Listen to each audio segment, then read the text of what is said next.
수요 말씀 묵상, 오늘은 7월 15일 26년입니다. 함께 기도하시겠습니다. 하나님 아버지, 지난 3일간도 우리를 지켜주시고 오늘도 우리를 말씀의 자리로 불러주시니 감사합니다. 세상의 수많은 소리들과 우리의 삶의 상황들이 때로는 우리의 마음을 불편하게 하고 걱정하게 만들지만 우리는 오직 하나님의 말씀을 붙잡고 살기를 원합니다. 우리 안에 있는 두려움과 염려와 복잡한 생각들을 내려놓게 하여 주시고 성령님께서 주시는 평안 가운데 말씀을 묵상할 수 있도록 인도하여 주시기를 소원합니다. 말씀을 통하여 역사하시는 하나님께서 주시는 지혜와 계시의 영을 통해 하나님을 더 알게 하여 주시기를 원합니다. 말씀을 통해 우리의 마음의 눈을 밝혀주셔서 하나님의 부르심에 속한 소망이 무엇이며 성도들에게 베푸시는 상속이 얼마나 풍성한지를 우리가 알 수 있도록 은혜해 주시옵소서. 오늘 말씀을 통해 역사하실 하나님을 찬양합니다. 예수님의 이름으로 기도합니다. 아멘. 오늘의 말씀은 베드로전서 1장 6절부터 12절까지의 말씀, 함께 세번역 말씀으로 읽도록 하겠습니다. 그러므로 여러분이 지금 잠시 동안 여러 가지 시련 속에서 어쩔 수 없이 슬픔을 당하게 되었다 하더라도 기뻐하십시오. 하나님께서는 여러분의 믿음을 단련하셔서 불로 단련하지만 결국 없어지고 마는 금보다 더 귀한 것이 되게 하시며 예수 그리스도께서 나타나실 때에 여러분에게 칭찬과 영광과 존귀를 얻게 해 주십니다.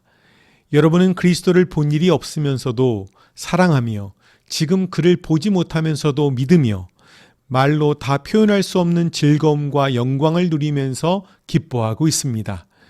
여러분은 믿음의 목표, 곧 여러분의 영혼의 구원을 받고 있는 것입니다. 예언자들은 이 구원을 자세히 살피고 연구하였습니다. 그들은 여러분이 받을 은혜를 예언하였습니다. 누구에게 또는 어느 때에 이런 일이 일어날 것인지를 그들이 연구할 때에 그들 안에 계신 그리스도의 영이 그리스도에게 닥칠 고난과 그 뒤에 올 영광을 미리 증언하여 드러내 주셨습니다. 예언자들은 자기들이 섬긴 그 일들이 자기들을 위한 것이 아니라 여러분을 위한 것임을 계시로 알게 되었습니다. 그 일들은 하늘로부터 내려주신 성령을 힘입어서 여러분에게 복음을 전한 사람들이 이제 여러분에게 선포한 것입니다. 그 일들은 천사들도 보고 싶어하는 것입니다. 아멘. 지난주 우리는 베드로전서 1장 1절부터 5절까지의 말씀을 함께 묵상했지요. 베드로는 우리에게 성도는 하나님께서 택하신 나그네이며 예수 그리스도의 부활로 말미암아 산 소망을 가진 사람이라고 말씀했습니다. 하나님께서는 우리를 위하여 썩지 않고 더럽혀지지 않고 시들지 않는 유산을 예비하셨고 또한 하나님의 능력으로 우리를 보호하고 계신다고 약속하셨습니다. 그렇다면 이런 질문이 우리에게 생깁니다. 이렇게 살아있는 산 소망을 가진 성도들에게도 왜 시련이 찾아오는 것입니까? 예수님을 믿으면 모든 일이 잘 되어야 할 것 같은데 왜 질병이 찾아옵니까? 왜 우리의 아이들이 이렇게 힘든 그런 시간을 보냅니까? 왜 기도해도 문제가 쉽게 해결되지 않을 때가 있습니까? 왜 믿음으로 살아가려 하더라도 더 힘든 일을 경험하기도 합니까? 아마 베드로도 이러한 질문을 많이 들었을 것입니다. 그래서 그는 오늘 본문에서 시련의 이유를 설명하기 시작합니다. 먼저 베드로는 이렇게 말하지요. 그러므로 여러분 크게 기뻐하십시오. 지금 여러 가지 시련 때문에 잠시 슬퍼하지 않을 수 없겠지만 이 말씀을 보면 베드로는 현실을 외면하지 않지요. 믿음이 있으면 슬프지 않다고 말하지 않습니다. 성도도 때로는 슬픕니다. 어려움을 당할 때 억울하기도 하고 슬프기도 하고 눈물도 납니다. 성도도 때로는 마음에 낙심이 있을 때가 있습니다. 베드로는 그 사실을 너무나 잘 알고 있었지요. 그런데 중요한 것은 슬픔이 끝이 아니라는 것입니다. 베드로는 잠시라고 말합니다. 성도의 시련은 영원하지 않습니다. 하나님의 시간 안에서는 잠시입니다. 우리에게는 길게 느껴질 수 있습니다. 몇 달의 병원 생활도 길고 몇 년 동안 아이들이 방황할 때 그런 계속되는 어려움도 길게 느껴집니다. 그러나 영원한 하나님 나라를 바라보면 지금의 고난은 지나가는 과정입니다. 그래서 바울도 로마서에서 현재의 고난은 장차 우리에게 나타날 영광과는 비교할 수 없다라고 말하고 있습니다. 성도는 현실을 부정하는 사람이 아니라 현실보다 더 큰 하나님의 약속을 바라보는 사람이기 때문입니다. 첫 번째, 하나님께서는 시련을 통해 우리의 믿음을 연단하고 계십니다. 베드로는 7절에서 시련의 목적을 분명하게 설명하고 있습니다. 여러분의 믿음은 불로 연단하여도 없어질 금보다 더 귀한 것이므로. 베드로는 믿음을 금에 비유합니다. 금을 캐내면 처음부터 반짝이는 순금이 나오는 것이 아니지요. 그 안에는 흙도 있고 여러 불순물들이 섞여 있습니다. 그래서 반드시 불 속에 넣어 재련하는 과정을 거쳐야 한다고 합니다. 불이 금을 망치는 것이 아니라 오히려 더욱 순수한 금으로 만드는 것입니다. 우리의 믿음도 마찬가지입니다. 하나님께서는 시련을 통해 우리를 버리시는 것이 아니라 더욱 성숙하게 만드십니다. 돌이켜보면 우리도 그랬던 우리의 삶입니다. 평안할 때보다 어려울 때 기도를 더 많이 했습니다. 건강할 때보다 병상에서 하나님을 더 가까이 찾았습니다. 모든 일이 잘 될 때보다 실패를 경험한 후에 하나님의 은혜를 더 깊이 깨달았습니다. 그래서 하나님은 시련을 헛되게 사용하지 않으십니다. 시련은 우리를 넘어뜨리기 위한 하나님의 손이 아니라 우리를 더욱 예수 그리스도를 닮게 하시는 하나님의 손길입니다. 둘째, 성도의 기쁨은 환경이 아니라 예수 그리스도께 있습니다.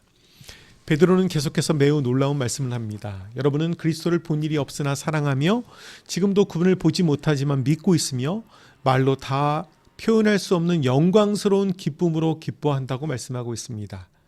베드로는 예수님을 직접 만난 사람이죠. 갈릴리 바다에서 함께 예수님과 걸었습니다. 오병이어의 기적을 비롯한 수많은 기적을 보았고 또 경험했습니다. 변화산에서의 영광도 보았습니다. 무엇보다 부활하신 예수님을 자신의 눈으로 만났습니다. 그러나 지금 이 편지를 받고 있는 성도들은 예수님을 직접 본 적이 없습니다. 그럼에도 그들은 예수님을 사랑하고 믿었습니다. 이것이 믿음입니다. 믿음은 눈으로 확인한 후에 따르는 것이 아닙니다. 하나님의 말씀을 신뢰하며 순종하는 것입니다. 그래서 믿음은 환경보다 하나님을 더 크게 바라보는 것입니다. 우리도 예수님을 눈으로 본 적이 없지요. 그러나 말씀을 통해 주님을 만났고 기도 가운데 주님의 위로를 경험하며 예배 가운데 살아계신 하나님을 경험합니다. 그래서 우리의 신앙은 단순한 종교 생활이 아닙니다. 살아계신 예수님과의 인격적인 관계입니다. 이 믿음은 우리에게 세상이 줄 수 없는 기쁨을 가져다 줍니다. 세상의 기쁨은 형편이 좋아야 유지됩니다. 일이 잘 되면 기쁘고 원하는 것을 얻으면 만족합니다. 그러나 그런 기쁨은 오래가지 못합니다. 환경이 변하고 상황이 변하면 쉽게 그 기쁨이 없어집니다. 언제 내가 그 기쁨을 가졌는지 모릅니다. 반대로 성도의 기쁨은 하나님께서 나와 함께 하신다는 사실에서 시작됩니다. 그래서 눈물이 있어도 소망이 있고 어려움 속에서도 감사할 수 있습니다. 물론 이것이 항상 우리가 웃으면서만 살라는 얘기는 아니지요. 성도도 아프면 눈물을 흘리고 사랑하는 사람을 잃으면 슬퍼합니다. 그러나 아픔과 슬픔 속에서도 하나님께서 함께 하신다는 확신이 있기 때문에 절망하지 않습니다. 이것이 세상이 알지 못하는 믿음의 기쁨입니다. 우리 모두에게 나의 상황과 조건과 상관없는 하나님이 주시는 믿음의 기쁨이 충만하시기를 축복합니다. 셋째, 우리가 받은 구원은 가장 큰 하나님의 은혜입니다. 10절부터 베드로는 우리의 시선을 다시 구원의 은혜로 돌립니다. 그는 구약의 선지자들도 이 구원을 간절히 사모했다고 말씀하고 있습니다. 이사야는 오실 메시아를 바라보며 예언했고 미가는 메시아께서 베들레헴에서 태어나실 것을 선포했습니다. 다니엘도 장차 이루어질 하나님의 나라를 바라보았습니다. 그러나 그들은 그 모든 약속이 언제 어떻게 이루어질지 잘 다 알지 못했습니다. 베드로는 심지어 천사들도 이 일들을 자세히 살펴보기를 간절히 원한다라고 말씀하고 있습니다. 천사들도 하나님의 구원의 역사를 놀라운 일로 바라본다는 것입니다. 그렇다면 우리는 얼마나 큰 은혜를 받은 사람들입니까? 우리는 예수님의 십자가와 부활이 이미 이루어진 시대를 살아갑니다. 구약의 선지자들이 기다리던 구원을 우리는 이미 누리고 있습니다. 그런데 우리는 그 은혜를 너무 당연하게 여기며 살아갈 때가 많습니다. 사랑하는 성도 여러분, 우리가 시련을 만날 때 우리의 시선은 문제에게만 머물기 쉽습니다. 그러나 베드로는 시련보다 더 큰 구원의 은혜를 바라보라고 말씀하고 있습니다. 하나님께서 독생자를 내어주실 만큼 우리를 사랑하셨다면 오늘 우리의 삶도 끝까지 책임져 주지 않으시겠습니까? 오늘 말씀을 정리합니다. 첫째, 시련은 믿음을 무너뜨리기 위한 것이 아니라 더욱 순전하게 하시는 하나님의 연단이라고 하는 것이죠. 둘째, 우리의 기쁨은 환경이 아니라 살아계신 예수님께 있다고 하는 것이지요. 셋째, 우리가 받은 구원은 선지자들과 천사들도 놀라워하는 가장 큰 하나님의 은혜라고 하는 것입니다. 그러므로 사랑하는 성도 여러분, 우리가 지금 시련 가운데 있다면, 어려움 가운데 있다면 낙심하지 마십시오. 하나님께서는 우리를 버리신 것이 아니라 더욱 아름답게 빚어가고 계십니다. 지금 눈물이 있다면 그 눈물도 하나님의 손 안에 있습니다. 지금 이해되지 않는 일이 있다면 하나님께서는 그것마저 선으로 바꾸실 것입니다. 이번 나머지 한 주도 눈에 보이는 현실보다 하나님의 약속을 붙드시길 원합니다. 시련보다 더 크신 하나님을 바라보며 보지 못하여도 주님을 사랑하고 끝까지 신뢰하는 믿음으로 살아가는 저와 여러분 모두가 되시기를 주님의 이름으로 축복합니다. 같이 기도하시겠습니다. 사랑의 하나님 아버지, 여러 가지 시련 가운데서도 우리를 붙드시고 믿음을 연단하여 주심을 감사합니다. 어려움 속에서도 낙심하지 않고 하나님의 선하신 뜻을 신뢰하게 하여 주시옵소서. 보지 못하여도 예수 그리스도를 사랑하며 어떤 형편에서도 산 소망을 잃지 않는 믿음을 허락하여 주시기를 원합니다. 우리에게 주신 구원의 은혜를 날마다 감사하며 살아가게 하여 주시고 우리 모두에게 은혜와 평강을 더하여 주시옵소서. 우리 모두 위에, 가정 위에 영육 간의 강건함을 허락하여 주시기를 간절히 기도합니다.